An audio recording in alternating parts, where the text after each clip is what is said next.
The train was nearly empty when Ryan stepped into the last car. The fluorescent lights flickered, casting eerie shadows on the worn-out seats.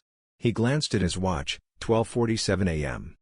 He sat by the window, staring at the passing darkness.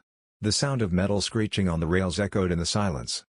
Then, he noticed something strange. A man sat 2 rows ahead, dressed in an old, tattered suit. He wasn't there when Ryan boarded. The man sat unnaturally still, facing forward.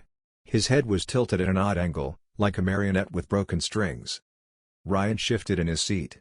The train rumbled through a tunnel, and the lights flickered again.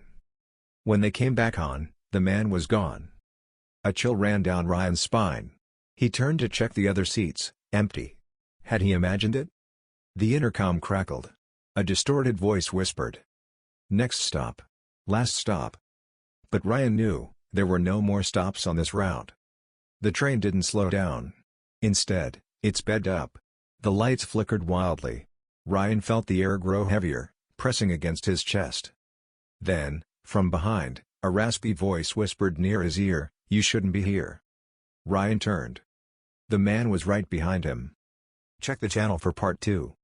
Ryan's breath hitched as he scrambled from his seat, pressing against the cold metal wall of the train. The man stood before him, his face obscured by shadows. The train rumbled louder, its movements growing unnatural, as if the tracks no longer mattered. Ryan reached for the emergency stop lever, but there was none. His hands trembled. He had ridden this train before, but everything seemed wrong. The man took a step closer. His body twitched, as if struggling to stay upright. His voice, now a garbled mess, whispered. "They never let me leave." Ryan turned to the window. His reflection wasn't there. Only the man's.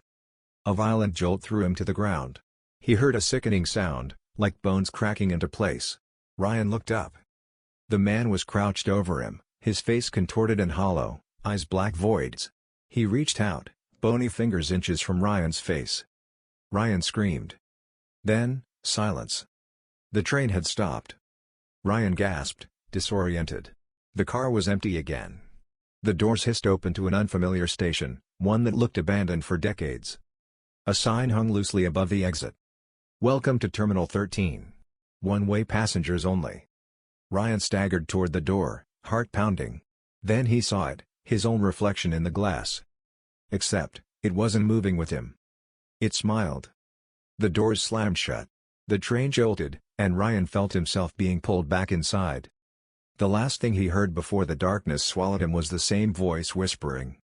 "Next stop. Last stop."